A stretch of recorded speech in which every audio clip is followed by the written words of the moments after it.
नमस्ते भाइ बहिनीहरू, म देवी ढकाल। आज हजुरहरूलाई म कक्षा 9 को पाठ 1 दुई मितको कथा पढाउन गइरहेकी छु। भाइ बहिनीहरू, यो दुई मितको कथाको पहिलो अनुच्छेददेखि हामी 15औं अनुच्छेदसम्म आज पढ्नेछौँ है त। यहाँसम्म हामीले पढ्नेछौँ र यसमा रहेका अप्ठ्यारा शब्दहरूको अर्थ हामीले जान्नेछौँ। यसै गरी यसलाई मैले ससुर वाचन पनि गर्नेछु। अनि त्यस पछाडि यी अनुच्छेदभित्र आएका अभ्यासहरू हामी क्रमिक रूपमा गर्दै जानेछौँ भाइ बहिनीहरू। तपाईहरु तयार हुनुहुन्छ त? ल सुरु गरौँ है त। सुरुमा म यसको शीर्षक परिचयतिर जान्छु भाइ बहिनीहरू। दुई मितको कथा। दुई भनेको विशेषण भयो, जुन संख्यापदक विशेषण हो। मित भनेर हामीले यसलाई, यो मित भन्ने शब्दलाई नाम र विशेषण दुईवटा अर्थमा हामीले अर्थाउन सक्छौँ। एउटा त नाम भइहाल्यो मित, हैन? अब मितबाट मितिनी बनाउन सकिन्छ, मित छोरो बनाउन सकिन्छ। यसरी विभिन्न किसिमका नाम अथवा अन्य शब्दहरू पनि मितबाट निकाल्न सकिन्छ भने, अर्को छ मितको अर्थ विशेषण। जस्तै हामीले मितव्ययी भन्छौँ नि, कम खर्च गर्नेलाई, हैन? अनि मितभाषी भन्छौँ कम बोल्नेलाई, है? यसरी यो कम अथवा कम शब्दको अर्को रूपमा पनि यो मित भन्ने आउँछ। तर यहाँ चाहिँ यो मित भनेर विशेष विधि अनुसार एकअर्कामा भाइचारा अथवा बन्धुत्वको भावले गाँसिएको नाता भन्ने अर्थमा हामीले यो दुईटा मितको बारेमा हामी पढ्नेछौँ, हैन? यो कथामा दुईवटा मितहरू हुनेछन्। उनीहरू एकअर्कामा मितेरी साइनो लगाउँछन्, हैन? अनि त्यस पछाडि तिनीहरू चाहिँ के गर्छन् त? यो कथाका अनुसार हामी त्यसको बारेमा पढ्नेछौँ है भाइ बहिनीहरू। अनि अर्को कुरा, यो दुई मितको कथा लोककथा हो। यो कसैले लेखेको कथा भन्दा पनि दन्त्य कथाका रूपमा परम्परादेखि चलिआएको कथा हो। लोककथा भनेको परम्परादेखि लोकजीवनमा मौखिक रूपमा चलिआएको कथा अथवा दन्त्य कथा भन्ने बुझिन्छ। अनि यसमा पात्रहरू भनेका मानवीय पनि हुने गर्छन् भाइ बहिनीहरू। अनि त्यसपछि मानवीय भनेको मान्छे, राम, श्याम, हरि, गीता, सीता भन्ने खालको भयो भने, मानवेत्तर भनेको मानव बाहेक अरू रुख, पहाड, अनि त्यसपछि चराचुरुङ्गी, अनि यसै गरी जीव जनावरहरू आदि पनि पात्रका रूपमा प्रयोग गरिन्छ यो लोककथाहरूमा है भाइ बहिनीहरू। भाइ बहिनीहरूले पनि धेरैवटा लोककथाहरू सुनिसक्नु भएको छ। अहिले कक्षा 9 मा आइपुग्ने बेलासम्म सानै कक्षाबाट लोककथाहरू सुन्दै अथवा किताबमा पनि पढ्दै आउनु भएको छ। यो बारेमा भाइ बहिनीहरूलाई धेरै भनिरहनु पनि नपर्ला, हैन त? यसरी हामीले यो दुई मितको कथा, अब हामी कथा वाचन सुरु गर्छौँ। कथा यस प्रकार छ। चार कोसे झाडीको बीचमा वनदेवीको मन्दिरको छेउमा एउटा विशाल रुख थियो, हैन? एउटा झाडी, जुन चार कोसे झाडी भनिन्छ, ठुलो झाडी, नेपालको जङ्गल चार कोसे झाडी। त्यसको बीचमा एउटा वनदेवीको मन्दिर थियो, भगवान वनदेवीको मन्दिर थियो। त्यसको छेउमा एउटा ठुलो रुख थियो, विशाल भनेको ठुलो। अब भाइ बहिनीहरूले पनि अप्ठ्यारा शब्दहरू अन्डरलाइन गर्दै जानु होला है त। त्यस रुखलाई दुई मितहरूले आफ्नो घर बनाएका थिए। अब मित भनेर हामीले भनिसकेका थियौँ, एकअर्कामा कुनै रगतको अथवा वैवाहिक नाता नभइकन गाँसिएको नाता, भाइबन्धुको रूपमा गाँसिने नातालाई चाहिँ हामीले मित भनिन्छ, हामीले भनिसकेका छौँ। यसरी तिनी दुई मितहरूले घर बनाएका थिए। ती दुईमा एउटा लाटो कोसेरो थियो भने अर्को चाहिँ हात्ती थियो। उनीहरू एकअर्कासित मान्छेको भाषामा कुरा गर्थे र मान्छेले जस्तै मित्रताको व्यवहार पनि गर्थे। अब मित्रता भनेको के हो त साथी? मित्र भनेको साथी हो, ता भनेको मित्रता भनेको साथीत्वको व्यवहार गर्थे, साथी जस्तै व्यवहार गर्थे। आफ्ना मितलाई बोलाउन सजिलो होस् भने तिनले नाम पनि मान्छेकै जस्ता राखेका थिए। लाटो कोसेरोको नाम चाहिँ नेत्रलाल थियो भने हात्तीको नाम चाहिँ कर्णकान्त थियो। अब दुई मितका नाम के थिए त भन्दा नेत्रलाल र कर्णकान्त थियो। नेत्रलाल पन्छी, लाटो कोसेरो त पन्छी हो नि, हैन भाइ बहिनीहरू? नेत्रलाल पन्छी हुनाले रुखका हाँगामा चढेर सुत्ने गर्थ्यो र कर्णकान्त चाहिँ त्यही रुखकै फेदमा रात बिताउँथ्यो। दिनभरि ती आफ्ना आहारका खोजीमा एक्लै एकातिर लाग्थे। तर साँझ पर्दा नपर्दै ती आफ्ना घरतिर फर्किसक्थे र दिनभरि के भयो भनेर आफूले देखे भोगेका कुरा एक अर्कालाई बेली बिस्तार लगाउँथे। अब यो भनेको के हो भन्दा आफ्ना आहारका लागि भनेको खानाको लागि उनीहरू अब एकैतिर गएर खाना दुवैजनालाई नमिल्न सक्थ्यो। आफ्ना कामका लागि उनीहरू आफ्नो बाटो लाग्थे अनि तर साँझ पर्दा नपर्दै उनीहरू घर फर्किसक्थे र आफूले दिनभरि के गरे के भोगे हैन के देखे भन्ने कुरा चाहिँ बेली बिस्तार लगाउँथे। अब यो बेली बिस्तार भनेको चाहिँ के हो त भन्दा सबै कुराहरू भन्नु, बयान गर्नु, व्याख्या गर्नु, सबै कुरा यस्तो यस्तो भयो है साथी, आज मित यस्तो भयो भनेर भन्नुभयो हैन। तिनीहरू यसरी बिनबिच्चमा कुरा मात्रै दोचार्दैनथे, परेका बेलामा आफ्ना मितका लागि ज्यानै समेत दिनु परे पनि खुसी साथ दिन्थे, कहिल्यै पछि हट्दैनथे। अब यो भनेको के हो त, यिनीहरू यसरी बिनबिच्चमा कामै नपाए जस्तो बिनबिच्चमा भनेको बिनबिच्चमा कुरा मात्रै दोचार्दैनथे, एक अर्काका कुरा मात्रै गर्ने, अरू काम नपाए जस्तो त्यति मात्र गर्ने भन्ने कुरा हुँदैन थियो। त्यति मात्र नभई उनीहरू के पनि गर्थे भन्दा एक अर्कालाई परेको बेलामा ज्यानै समेत दिन परे पनि खुसी साथ दिन्थे, तर पछाडि चाहिँ कहिल्यै हट्दैनथे। परेको बेलामा साथ दिने त साथी हुन्छ नि, हैन भाइ बहिनीहरू।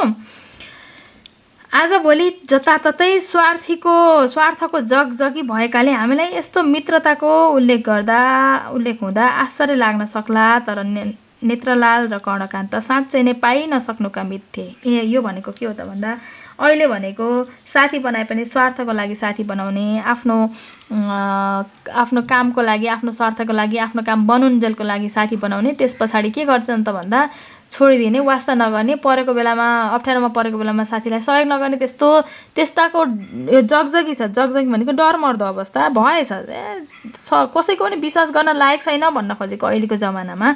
सबै त्यस्तो छैनन् हैन भाइ बहिनीहरू, कोही चाहिँ विश्वास गर्न लायक साथीहरू भेटिँदैनन्।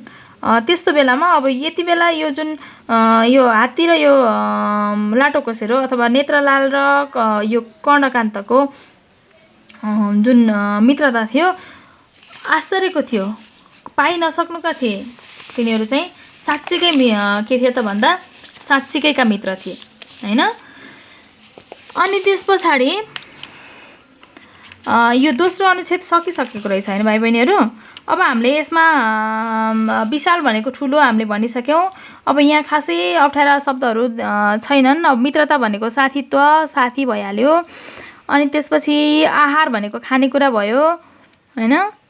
अनि त्यसपछि बेली बिस्तार भनेको व्याख्या भयो, जगजगी भनेको डर भयो। यिनीहरू चाहिँ अप्ठ्यारा शब्दहरू हुन् भने भाइ बहिनीहरू।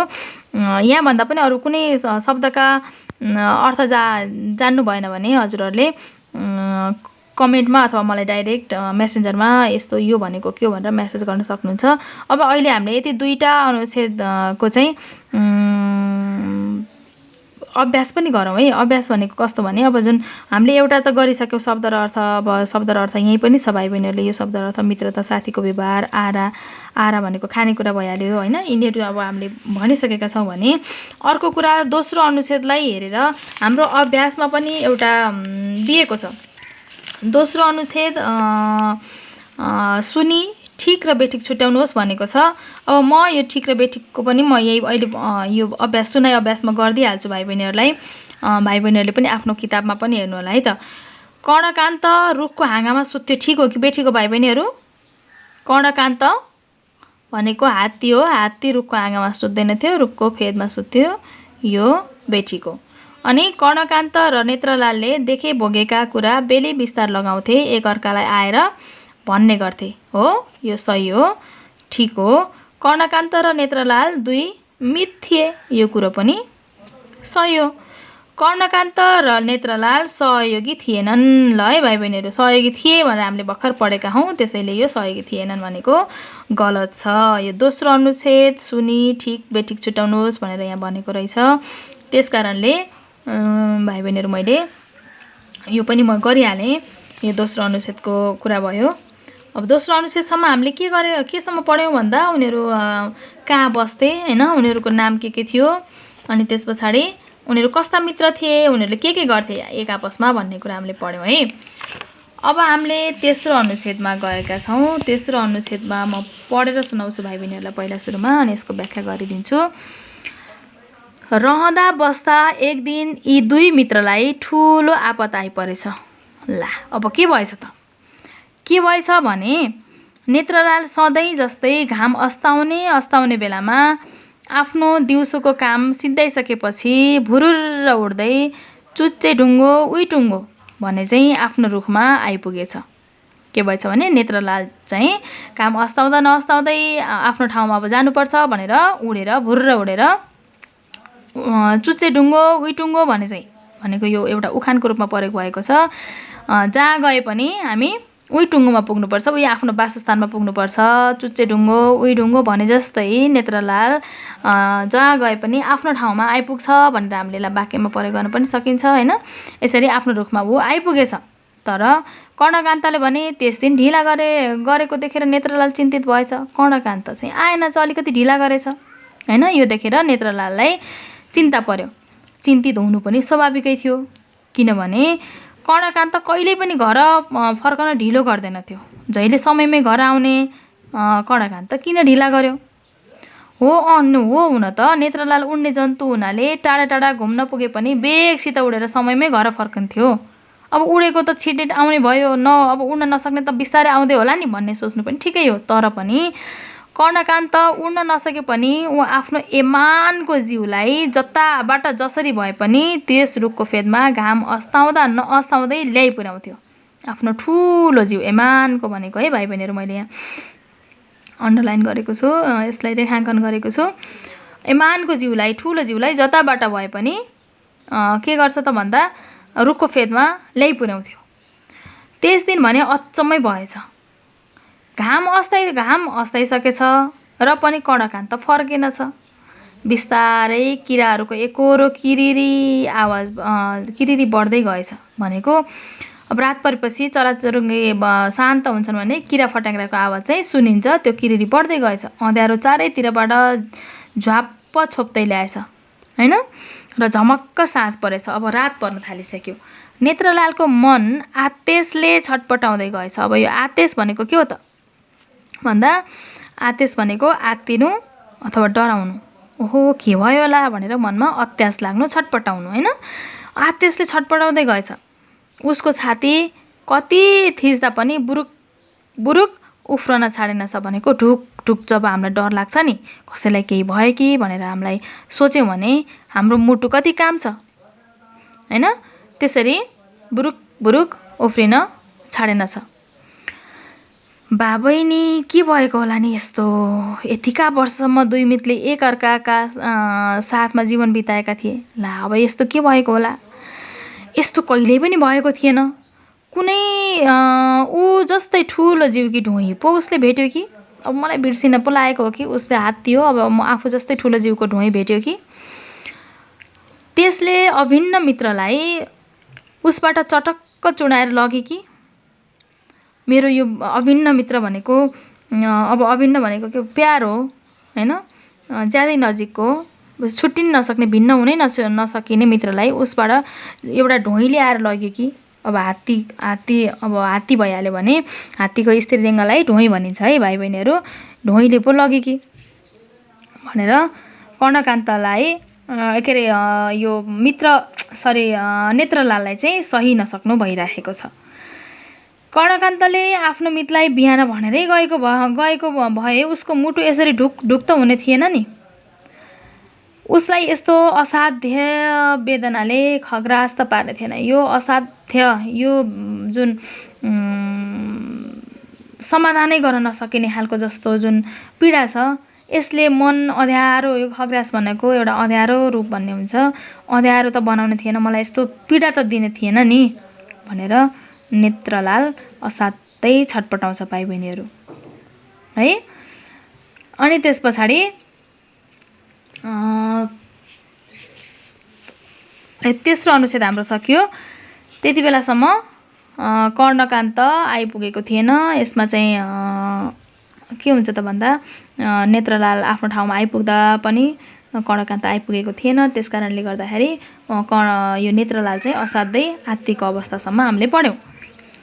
चौथोमा के छ त भन्दा हेर्दा हेर्दै आकाशभरि ताराहरू ढकमक्क ढकमक्क मकैका फूल जस्तै बरर उदाए। ढकमक्क भनेको ढकमक्क ढाक्नु, आकाशलाई ढाक्ने गरी मकै फुट्दाखेरि जुन फूल बरर फूल उड्छन् नि भाइ बहिनीहरू, त्यस्तै गरी आकाशमा चाहिँ ताराहरू उदाए। तर कर्णकान्तको भने कतै पत्तो फाँट भएन। पत्तो फाँट भएन भनेको पत्ता लागेन, थाहा पत्तो भएन। ऊ त्यसरी नै बिलायो जसरी दिन बिलाएर गएको थियो। जसरी दिन सकियो त्यसै गरी कर्णकान्त नआइसके पछाडि पनि ऊ पनि बिलाएर गएको जस्तो भयो। उज्यालो बिलाएर गएको थियो र साँझ पनि बिलाएर गइसकेको थियो। हेर्दा हेर्दै तारा लागिसकेका थिए तर कर्णकान्त फर्केर आएन। टह टह जुन लाग्दा कति रमाइलो हुँदैन थियो, कम्ती रमाइलो हुँदैन थियो जब कर्णकान्त र नेत्रलाल सँगै हुन्थे। टह टह जुन लाग्दा उनीहरू साह्रै रमाउँथे, रमाइलो हुन्थ्यो। त्यो फाँट ताराहरू त्यसरी सगरै ढाकेर टल्कदा कम्ती स्वादिलो हुँदैन थियो त्यो वन। स्वादिलो हुँदैन थियो भनेर खाएर स्वाद लिने भन्दा पनि हेरेर असाध्यै रमाइलो हुन्थ्यो, दृश्य हेर्न लायक हुन्थ्यो भन्न खोजेको है भाइ बहिनीहरू। यो यस्तो हुन्थ्यो। तर हरे कर्णकान्त नै नभएपछि नेत्रलाललाई अब त्यस जुनको के काम, ती ताराहरूको के महत्त्व? साथी नै नभएपछि नेत्रलालले त्यस रुखलाई छाडे पनि भयो। कर्णकान्तले उसलाई माया मारे जस्तै उसले पनि त्यस वनलाई माया मारे पनि भयो। अब यहाँ बस्नै नसक्ने भइसक्यो, साह्रै पीडा भइसक्यो नेत्रलाललाई है कर्णकान्त नफर्केपछि। त्यही पनि आउँछ कि भन्दै आश त हुनु पर्यो। फेरि छैठौँमा के छ भन्दा रात छिप्पिँदै गयो तर कर्णकान्तको सुइँकोसम्म पनि नेत्रलालले पाएनन् हैन। रात छिप्पिँदै गयो, कर्णकान्तको अत्तो पत्तो थिएन, आइसकेको थिएन। उसले बाटो हेरेर बसिरहेको थियो। अनि हो उडेर खोज्न जान सक्थ्यो तर त्यसै बेला कर्णकान्त लमक र झमक गर्दै त्यहाँ आइपुग्यो भने अब ऊ खोज्न अन्त जाने, त्यही बेलामा कर्णकान्त त्यहाँ आइपुग्यो भने उसले पखेटा भ्याट भ्याट गर्यो। बिरहको उलुलु स्वर उराल्यो हैन। यो उलुलु स्वर चाहिँ लाटो कोसेरोको आवाज हो। उलुलु गरेर जुन आवाज दिन्छ उसले पनि त्यो बिरहको स्वर उराल्यो, बिरहको स्वर सुसेल्यो, नरमाइलोसित आङ मर्कायो। पखेटा भ्याट भ्याट गर्ने हैन, कराउने, त्यस पछाडि आङ मर्काउने गर्न थाल्यो। उसको मित त कतै पनि देखा परेन है। अनि त्यसपछि जुन उसरी नै पर देखिने नदीको पानीमा टल्लल्ल टल्किरह्यो। तारा चिस्सै चम्किरहे र रात सुलुलु चिप्लिरह्यो, गइराख्यो। समय त रोकिने कुरा भएन, समय गइराख्यो। कर्णकान्त हराएको थियो तर त्यस्तो ठुलो कुराले पनि तिनमा कुनै बिरह ल्याउन सकेन। अब जस्ता भइराख्थे ती निर्जीव चिजहरू, पानी टल्किन पनि छोडेन, ताराहरू चम्किन नि छोडेनन्, रात जान पनि छोडेन हैन। अब जति जुन नेत्रलाललाई बिरह परेको थियो, पीडा भएको थियो, अरू कुनै पनि चिजलाई एउटा बिरह परेको देखिँदैन थियो। एउटा नेत्रलाल मात्र त्यस्तै भुटभुटिरहेको थियो भनेको पीडामा छटपटाइरहेको थियो। यो 7औं अनुच्छेदसम्म है भाइ बहिनीहरू। अनि त्यस पछाडि अब त आइहाल्छ कि भन्ने अन्यलमा पिङ खेल्दा खेल्दै नेत्रलालको आधा रात छर्लङ्ग बिताएछ। अन्यल भनेको दोधार। अब आउँछ कि, अब यसो हेर्छ आउँदैन, अब आउँछ कि भन्यो, आश गर्यो, अब गर्यो अनि फेरि आउँदैन। यस्तो अन्यलमा पिङ खेल्दा खेल्दै नेत्रलालको आधा रात छर्लङ्ग गयो। उसका आँखा लाग्न मात्र के लागेका थिए। जति पीडा भए पनि अब एकचोटि त निद्रा त लाग्छ नि हैन भाइ बहिनीहरू। उसको पनि आँखा मात्र के लागेका थिए। कर्णकान्त साह्रै मन्द गतिमा लोथ्र्याक गरेर आउँदा छेउैमा आइपुगेपछि मात्र उसले देखेछ। लोथ्र्याक गरेर आउने भनेको कुनै पनि उत्साह नभइकन हैन, उत्साह बिना आइपुग्नु हैन, मन्द गतिमा आइपुग्नु। यति बेला बल्ल कर्णकान्त आएको नेत्रलालले देखेछ। अनि के भयो मित कर्णकान्त, आज तपाईलाई के भयो?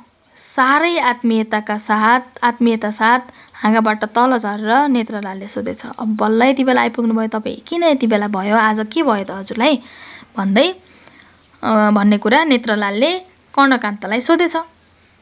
अनि त्यस पछाडि अब नेत्रलाललाई कर्णकान्तले के भन्दछ त भन्दा, म म त तपाईसित सदाका लागि बिदा माग्न आएको मेरा परम प्रिय मित्र नेत्रलाल, मबाट अन्जानमा वा ख्यालमा कुनै नराम्रो बोली वचन वा व्यवहार भएको भए मित जानी क्षमा दिनुहोला, भुलचुक भएको भए माफ दिनुहोला भनेर मायालो स्वरले कर्णकान्तले भनेछ। म त तपाईसँग म सधैँको लागि बिदा माग्नको लागि आएको हुँ। अब म यहाँ म रहन सक्दिनँ होइन। अब मैले कुनै हजुरलाई चाहिँ चित्त दुखाएको रहेछ भने मैले बोली वचनबाट व्यवहारबाट मलाई माफ गर्नुहोला होइन। भुलचुक भएको भए मबाट कुनै गल्ती भुलचुक भनेको गल्ती भएको भए माफ दिनुहोला है भनेर मायालु स्वरले कर्णकान्तले भनेछ।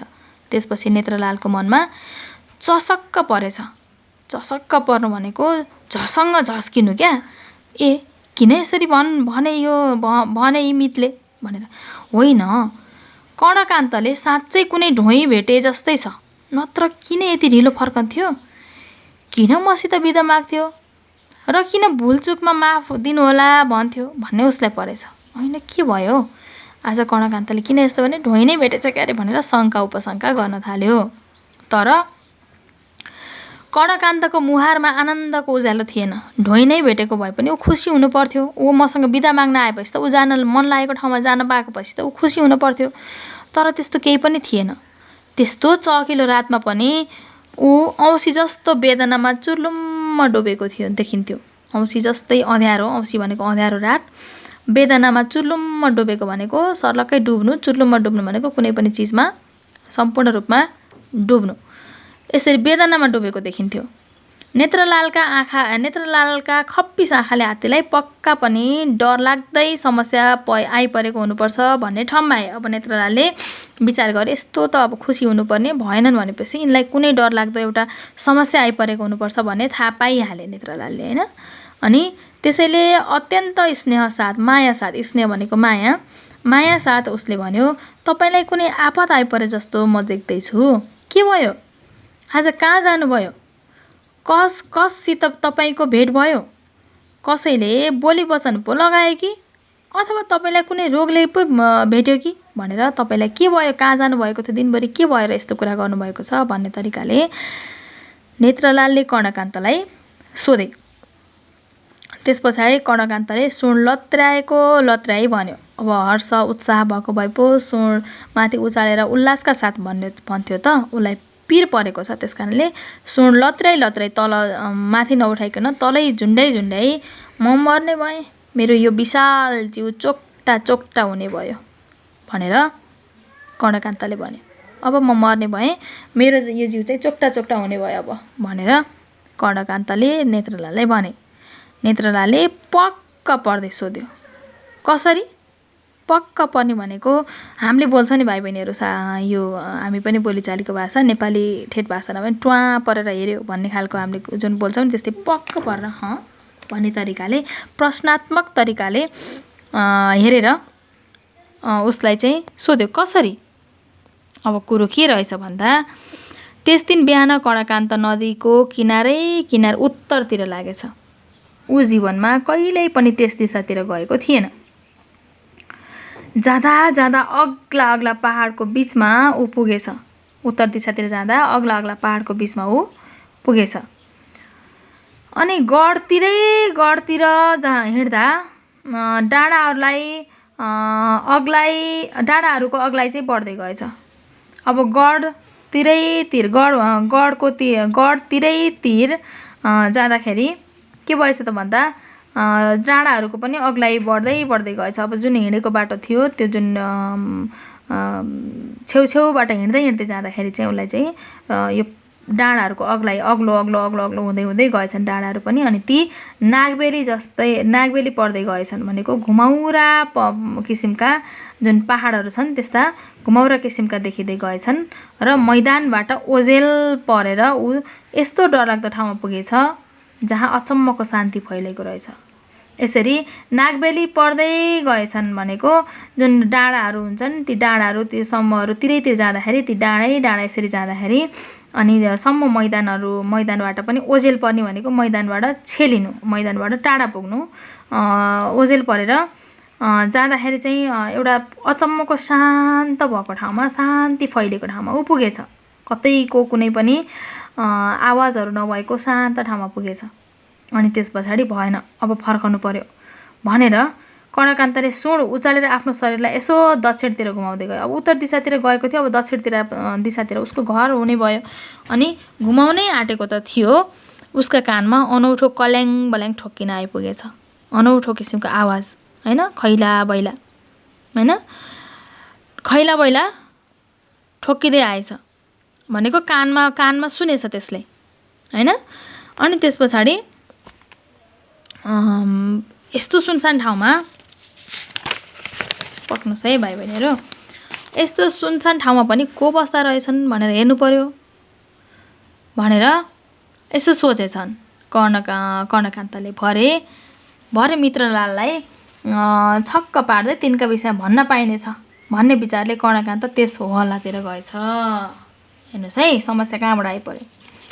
म यसलाई अझै एकचोटि भन्छु, यो गढ तिरैतिर भनेको खोलाको तिरैतिर है भाइ बहिनीहरू। गढ तिरैतिर हिँड्दा उसलाई अग्लो ठाउँतिर ऊ गएको थियो, होइन। अनि त्यस पछाडि ओझेल पर्नु भनेको अब छाया पर्नु, छेक्किनु भन्ने हुन्छ। अनि कल्याङ मल्याङ भनेको खैला बैला हल्ला भन्ने हुन्छ है। अनि त्यस पछाडि नागबेली जब पर्दै गएका भनेको यसरी सर्प जस्तै नागबेली भनेको सर्प जस्तै गुणुल्किएको भन्ने हुन्छ, जुन पहाडको फेदीहरू सर्प जस्तै गुणुल्किएका हुन्छन्, होइन। यसरी अब साँझ मितलाई छक्क पार्दै भन्नुपर्छ यो विषयमा भनेर त्यही हो हल्ला भएतिर कर्णकान्त गएछ। अनि सर्प गुणुल्किए जस्तै डाँडाहरूको फेदतिर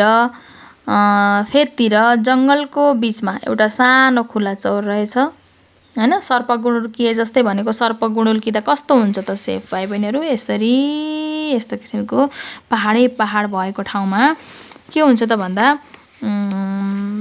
पुग्दा पनि त्यहाँ त्यसको फेदमा, पहाडको फेदमा चाहिँ जङ्गलको एउटा बिचमा एउटा सानो खुला चौर रहेछ। अनि त्यसमा ठुल्ठुला रुखका मुढाहरू जोतेर आगो बाली त्यसका वरिपरि राक्षसहरू नाचिरहेका रहेछन्। हो, मुढा भनेको के हो त भनेको, मुढा भनेको रुखका ठुला मोटा रुखका के भन्छ त्यसलाई, टुक्राहरूलाई जोतेर भनेको त्यहाँ आगोमा हालेर जोत्ने भनेको जमिन जोत्ने भन्दा पनि आगोमा हालेर त्यसका वरिपरि राक्षसहरू नाचिरहेका रहेछन्।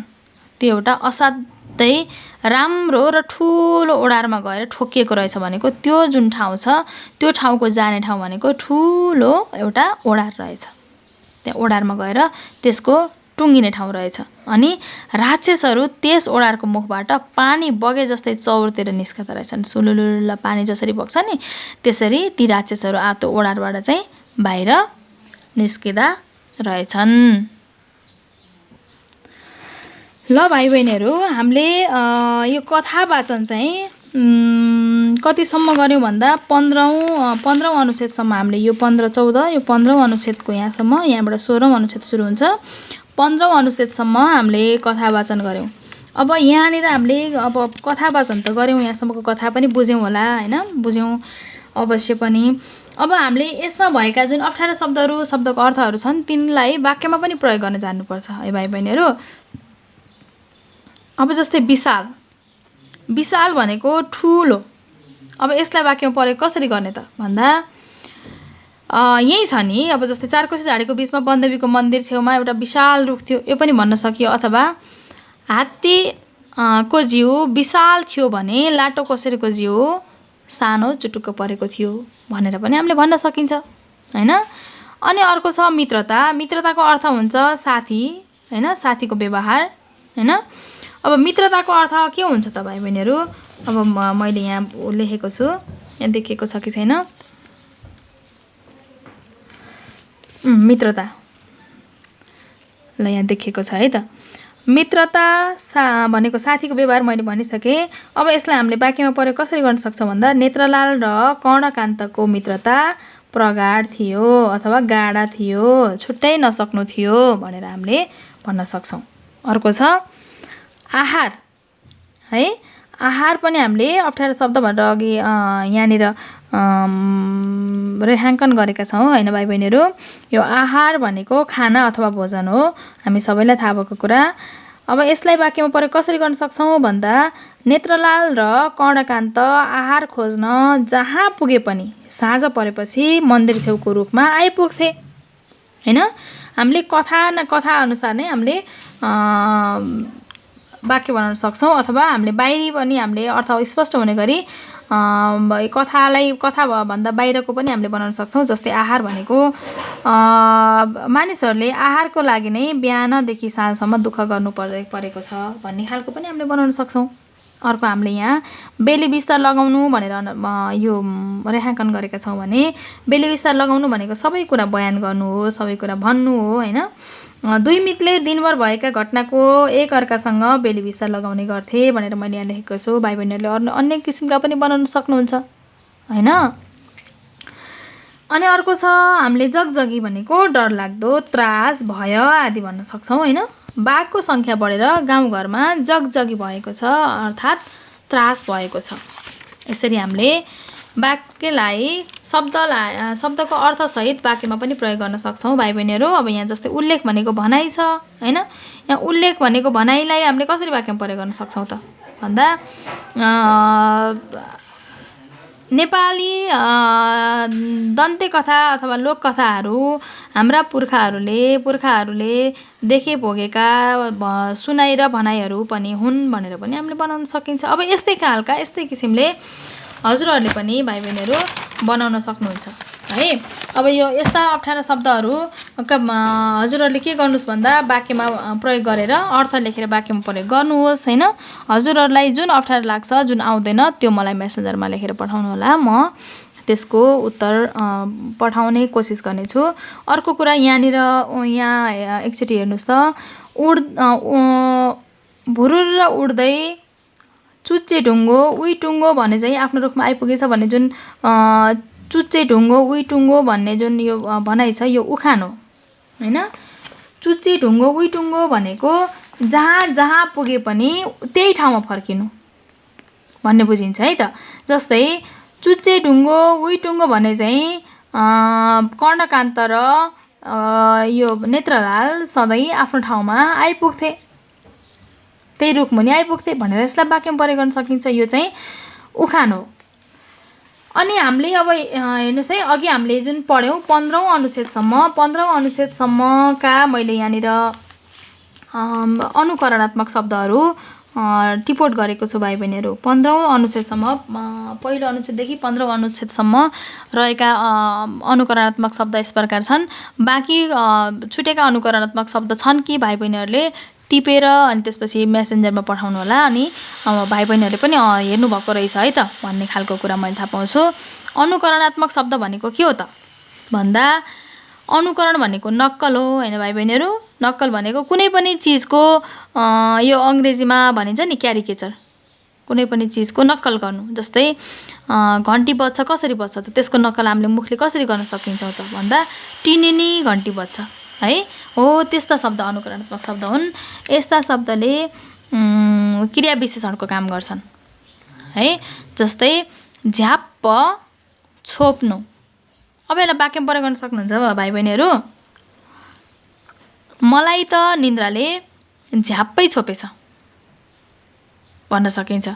यहाँ भमक्क भएछ, झमक्क साँझ पर्नु। झमक्क साँझ परेपछि पनि घर नआएपछि घरका मानिसहरू चिन्तित हुन्छन् है। अनि बुरुक बुरुक उफ्रनु। बुरुक बुरुक उफ्रनु भनेको जस्तै हामीले नेत्रलालको मुटु कर्णकान्तको चिन्ताले बुरुक बुरुक उफ्रिएको थियो। अब चटक्क चुडाउनु। डोरीलाई बेसरी तानेपछि चटक्क चुडिन्छ अथवा चुडाउन सकिन्छ। अनि ढुक ढुक गर्नु। डरले मेरो मुटु ढुक ढुक गर्यो। ढकमक्कलाई फुल्नुसँग हामीले जोड्न सक्छौँ। यो अनुकरणात्मक शब्दलाई क्रियामूलसँग जोड्नुपर्छ, बल्ल एउटा अर्थयुक्त अनुकरणात्मक शब्द बन्छ भाइ बहिनीहरू। जस्तै क्रियामूल भनेको छोप्नु, साँझ पर्नु, उफ्रनु, चुडाउनु, गर्नु, फुल्नु भनेर जुन मैले लेखेको छु नि पछाडि क्रियामूलहरू नुसँग हामीले लेखेका हुन्छौँ त्यो। धातुमा नु प्रत्यय जोडेर हामीले क्रियामूल बनाएका हुन्छौँ। यसरी ढकमक्क फुल्नु, लालीगुराँस ढकमक्क फुलेकाले बनाई रमाइलो भएको छ। टह टहलाई हामीले जुन लाग्नुसँग हामीले गर्नुपर्छ। टह टह जुन लागेको बेलामा रात असाध्यै के हुन्छ त भन्दा रमाइलो हुन्छ। अब हामीले चुच्चे ढुङ्गो उही टुङ्गो भन्ने पनि हामीले अघि भनिसकेका छौँ। चुच्चे ढुङ्गो उही टुङ्गो एउटा उखान हो होइन, यो उखान हो। अनि यो उखानको प्रयोग चाहिँ चुच्चे ढुङ्गो उही टुङ्गो भनेर अनि हामीले गर्न सक्छौँ। यो भनेको जे गरे पनि अन्तिममा चाहिँ टुङ्गोमा पुग्नु, जहाँ गए पनि उही ठाउँमा आइपुग्नु भन्ने हुन्छ है। अनि अर्को पनि छ यहाँनिर चसक्क दुख्नु भन्ने हुन्छ, चसक्क पर्नु पनि हुन्छ है। चसक्क दुख्नु जस्तै कर्णकान्तले नेत्रलालसँग अब बिदाई माग्न आउँदाखेरि कर्णकान्त चसक्क परेको थियो अथवा कर्णकान्तको मन चसक्क दुखेको थियो भन्ने खालको हुन्छ। चुर्लुम्म डुब्नु, पीडाले चुर्लुम्म डुबेको। यसरी चुर्लुम्म डुब्नु भनेको पनि के भयो त भन्दा पीडाले अथवा पीरले चुर्लुम्म डुबेको कर्णकान्त नेत्रलालका नजिक आएर के गर्यो त भन्दा बिदा माग्यो भन्ने खालको कुराहरू भयो। अनि पक्क पर्नु, नेत्रलालले के अरे कर्णकान्तका कुरा सुनेर नेत्रलाल पक्क परेर हेरिराख्यो भन्ने खालको हुन्छ। अनि कल्याङ मल्याङको हल्ला गर्नु भन्ने हुन्छ। कर्णकान्तका कानमा सुनसान ठाउँमा पुगेको कर्णकान्तका कानमा कल्याङ मल्याङ आवाज सुनियो भन्ने खालको हामीले गराउन सक्छौँ। ल त भाइ बहिनीहरू, अब हामीहरूले अनुकरणात्मक शब्दहरू पनि पढ्यौँ। त्यस पछाडि यो बाहिर अलिकति हल्ला भयो है भाइ बहिनीहरू। यो अब यसलाई हामीले रोकेर पनि रोक्न सकिने खालको हल्ला होइन भाइ बहिनीहरू। अब काम भइरहेको छ, म सकेसम्म यसलाई अलि नजिकबाट भन्ने कोसिस गर्छु।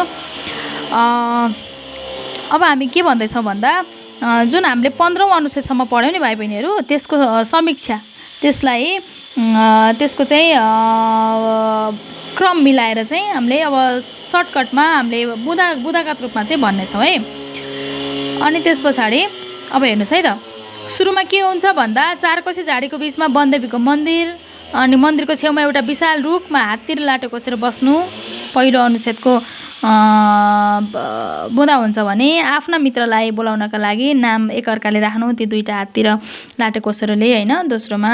अनि त्यसपछि नेत्रलालले रुखका हाँगामा र कर्णकान्तले रुखको फेदमा रात बिताउने गर्नु होइन। अब हामीले यो 15औं अनुच्छेदसम्मको सम्पूर्ण हामीले के गर्दैछ त भन्दा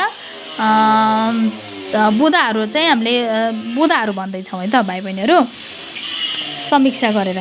अनि दिनभरि आफ्नो आहारको खोजीमा गई साँझ परेपछि आफ्नो वासस्थानमा फर्की दिनभर भएका कुरा बेली बिस्तार एकअर्कालाई लगाउनु होइन।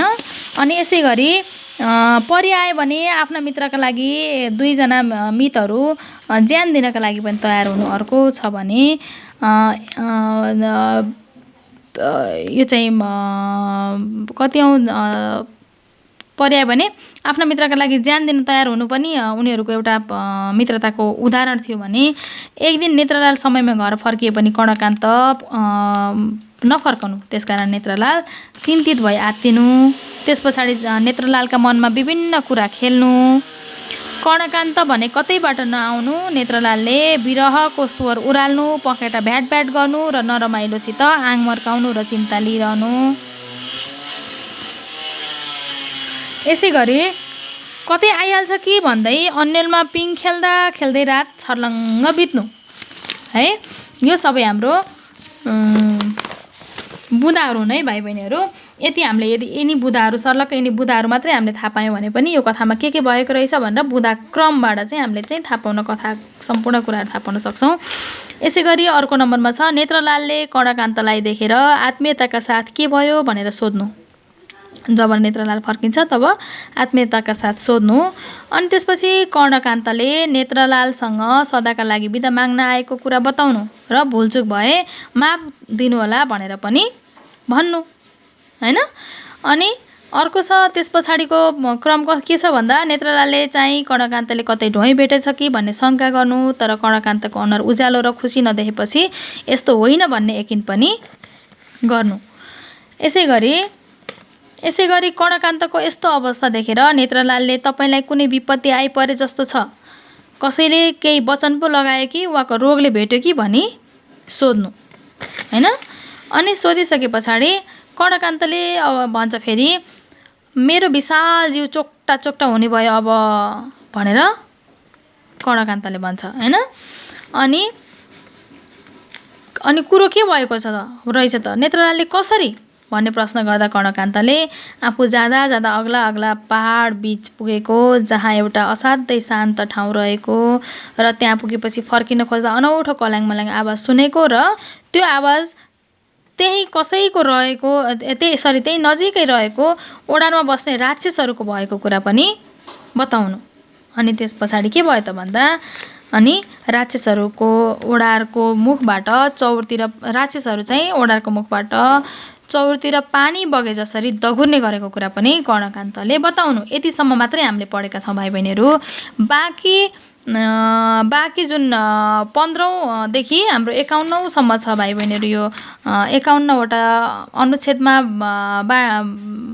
अनुच्छेदमा विस्तारित छ यो कथा। अहिले हामीले 15औं अनुच्छेदसम्म पढ्यौँ। अब हामीले बाँकी अनुच्छेद हामीले अर्को कक्षामा पढ्नेछौँ हैन। अब यसरी हामीले कथाको हामीले समीक्षा पनि गऱ्यौँ। भाइ बहिनीहरूले एकचोटि यहाँ हेर्न सक्नुहुन्छ। बुदागत रूपमा पनि हामीले यो कथालाई के गर्यौँ त भन्दाखेरि यो 1 देखि 10 सम्म यहाँ छ देखिएको छ होला हैन भाइ बहिनीहरू। यसै गरी 11 देखि 16औं सम्म मैले 15 अनुच्छेदसम्मको मैले 16वटा बुदा बनाएर टिपेको छु। भाइ बहिनीहरूले स्क्रिनशट गरेर अनि त्यसपछि यसलाई पढ्न पनि सक्नुहुनेछ। यसरी हामीले 15औं अनुच्छेदसम्म यो पाठ 1 मित्रताको कथा हामीले पढ्यौँ। अब आजको गृह कार्य के हो त भन्दा भाइ बहिनीहरू, आजको गृह कार्य 15औं अनुच्छेदसम्म रहेका अनुकरणात्मक शब्दहरू लेखी वाक्यमा प्रयोग गर्नुहोस्। मैले अघि हजुरहरूलाई पढाउँदाखेरि पनि देखाएको थिएँ अनुकरणात्मक शब्दहरू, र बाँकी अनुकरणात्मक शब्दहरू हजुरहरूले लेख्नुपर्ने छ।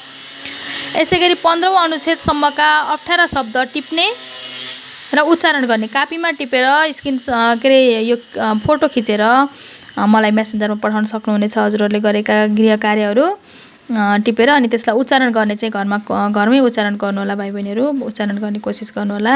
त्यस पछाडि 15औं अनुच्छेदसम्मका शब्द र अर्थ पढ्ने र वाक्यमा प्रयोग गर्नुहोस्। शब्द पढ्नुहोस् र वाक्यमा प्रयोग पनि गर्नुहोस्। आजको गृह कार्य यति नै भाइ बहिनीहरू। अनि कथा हो, हजुरहरूले आफै पनि एकचोटि मजाले पढ्नुहोस् यसलाई, अनि बुझ्नलाई सजिलो हुन्छ हैन। यसरी आजको भाइ बहिनीहरू आजको कक्षा यही समाप्त गर्न चाहन्छु। हस्त, धन्यवाद।